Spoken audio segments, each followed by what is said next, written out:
Saludos a todos detrás de la cámara y bienvenidos a este rinconcito donde usted y yo hablamos de todo un poco y de cualquier cosa.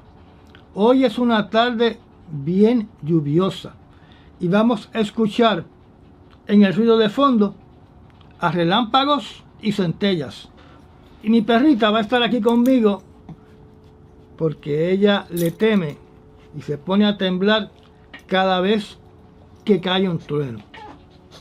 Hoy hablaremos de África, un continente del cual casi nadie habla, porque sus mayores exportaciones no afectan ni a la clase media ni a la clase baja, porque las exportaciones más grandes de África son oro, diamantes, platino y otros minerales preciosos.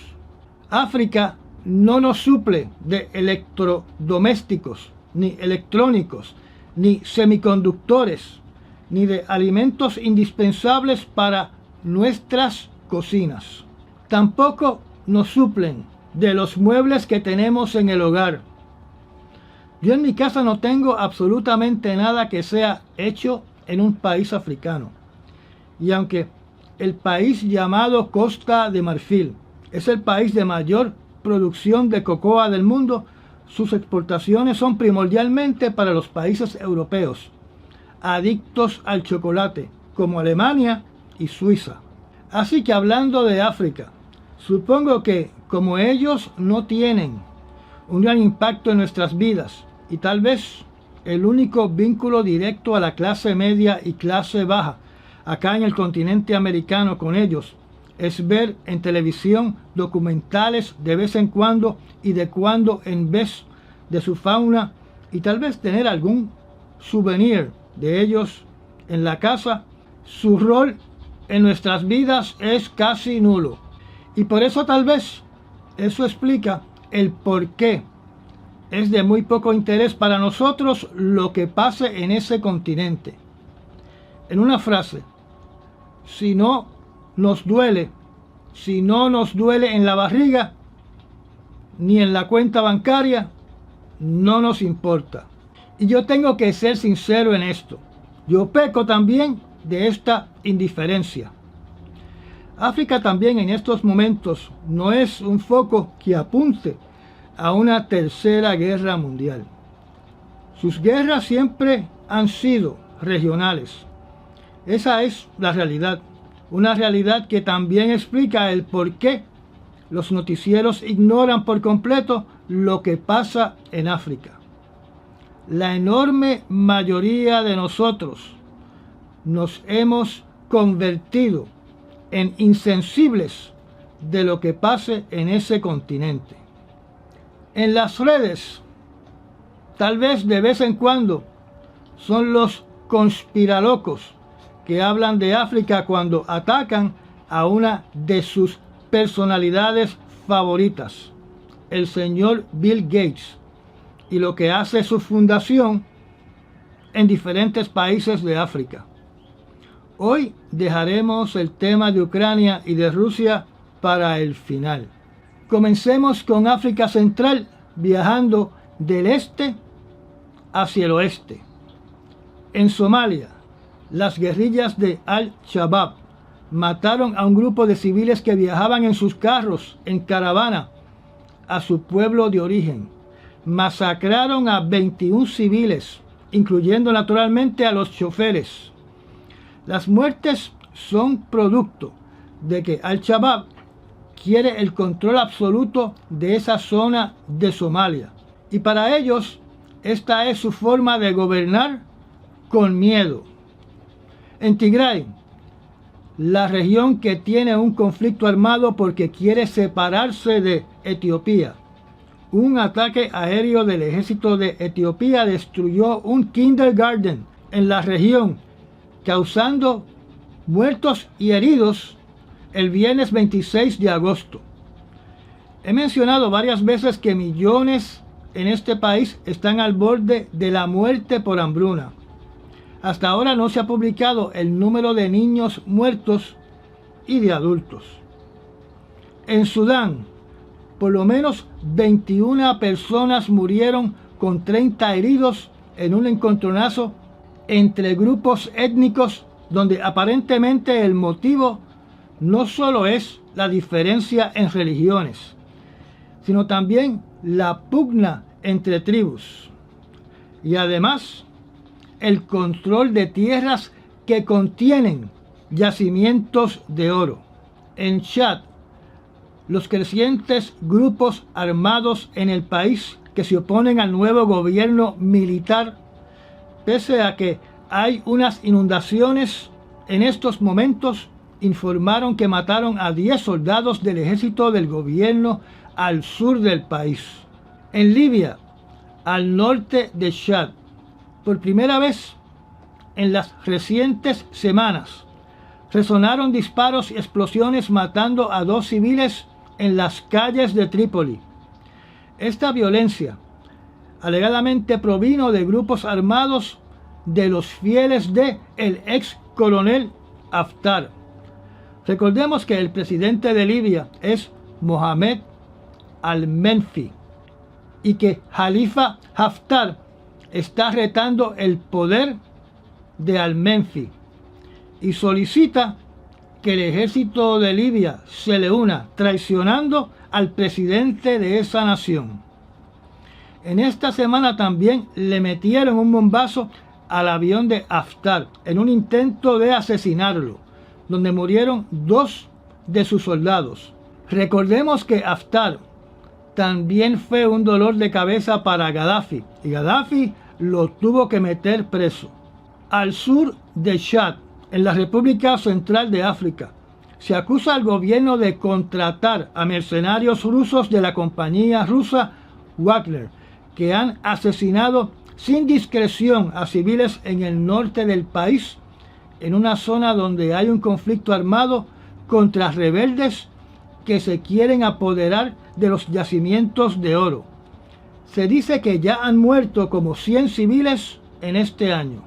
Como mencioné, esta violencia aparentemente está ligada directamente a las minas de oro y de diamantes en ese país. En Nigeria continúa la persecución y masacres contra cristianos, especialmente en la región central del norte, donde cada vez son más frecuentes. En adición, las tropas de Nigeria, en un operativo llamado Hadin Kai. Este operativo está realizando ataques aéreos, y en estos ataques aéreos ellos alegan que han matado a 200 terroristas de Boko Haram, incluidos 5 de sus comandantes. Estos miembros de las fuerzas de Boko Haram fallecieron a las afueras del bosque Sambisa en el estado de Borno. En el Congo se retiran las fuerzas de paz de la ONU, dejando el campo libre a los rebeldes, y ya se reportan por lo menos 14 muertos en la zona de Uturi, con decenas de secuestrados por militantes de ISIL y decenas de personas desaparecidas. En Mali continúan los sangrientos enfrentamientos con ISIL, donde en el último combate murieron 17 soldados y 2 civiles. No se menciona cuántos miembros de ISIL fallecieron. En Camerún, las fuerzas militares de ese país se han convertido en una amenaza para los ciudadanos en el noroeste del país, donde se les achaca a los militares matanzas, abusos, torturas, violaciones y desapariciones. Hay decenas entre desaparecidos y muertos. La excusa del ejército es que sospechan o creen que dichos civiles forman parte de los grupos rebeldes. Con sospechar sin evidencia, cometen sus horrendos actos. Apartándonos de África, viajemos a Afganistán, donde aparentemente el talibán está recibiendo de su propia medicina. Se han suscitado unos bombazos que le han quitado la vida a sus líderes religiosos. En el último bombazo, Mujib ur Rahman Ansari, un destacado imán y defensor de los talibanes, fue asesinado en un brutal ataque el viernes en la mezquita de Gazalgah, en Herat, donde Ansari era el imán. Ansari se destaca porque fue el líder religioso del talibán que solicitó que decapitaran a todos los que no estuvieran de acuerdo con el régimen de los talibanes. A principios de agosto, el clérigo Sheikh Rahimullah Haqqani murió producto de una persona que escondió los explosivos en el interior de una pierna de madera, en Kabul.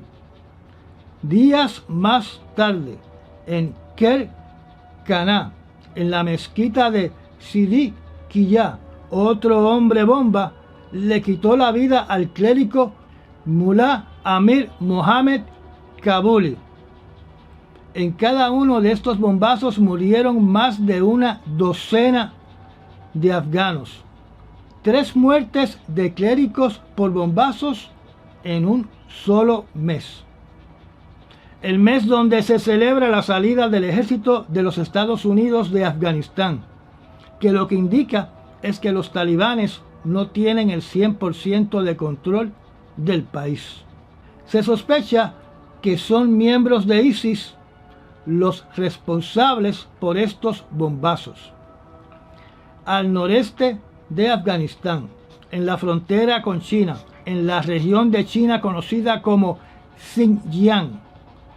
Quiero que recuerden que cuando Estados Unidos se retiró de Afganistán, oficiales del ejército de China se reunieron con el talibán para llegar a unos acuerdos, y como parte de esos acuerdos, el talibán iba a ayudar a China a deshacerse del grupo étnico conocido como los Uyghurs, que practican el Islam. Pues durante estos días salió a la luz pública un informe dañino contra China, que dice que ese país está conduciendo un genocidio contra esta etnia. La Oficina del Comisionado de las Naciones Unidas para los Derechos Humanos, de su investigación encontró evidencia creíble de tortura, uso de humanos como conejillos de India, violaciones a los derechos reproductivos, o sea, abortos forzados, malas condiciones carcelarias e incidentes individuales de violencia y abuso sexual y de género contra los uigures recluidos en enormes campos de detención en China. El gobierno de China naturalmente niega las acusaciones y simplemente dice que es politiquería, pero la historia de los abusos contra los uigures musulmanes, es de años. Este reporte acaba de salir y se desconoce qué va a hacer o qué pueden hacer las Naciones Unidas. También se desconoce si el talibán llegó a un acuerdo con China y ha comenzado, o si está ayudando a los chinos a eliminar a los uigures que viven en la frontera con China.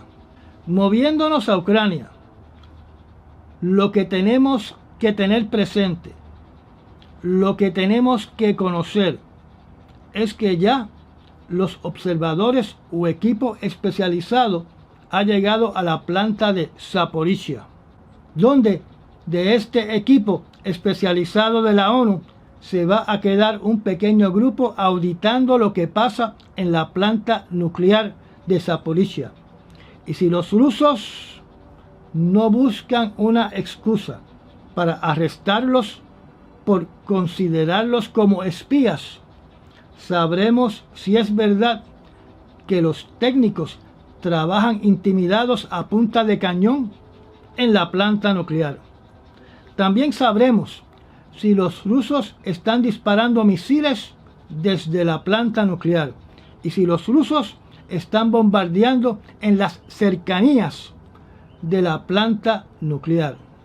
Hoy la fuente DW informó lo siguiente y cito: el último bloque del reactor en funcionamiento de la planta nuclear de Zaporizhia se desconectó después de que los bombardeos rusos interrumpieran las líneas eléctricas, informó la operadora estatal de Ucrania, y voy a decir este nombre en inglés: Energoatom. Cierro la cita. Y ya hemos llegado al final de otra corta charla. Lea, confirme e investigue todo lo que yo he dicho y llegue a sus propias conclusiones y sus propias opiniones. Gracias por estar presentes en este rinconcito. Recuerde de darme un like. Si no está suscrito, suscríbase. Recuerde de que este canal solamente crece si usted lo recomienda. Y nos vemos muy pronto, usted y yo, para así continuar hablando de todo un poco y de cualquier cosa. Y Amy también les dice adiós hasta el próximo programa.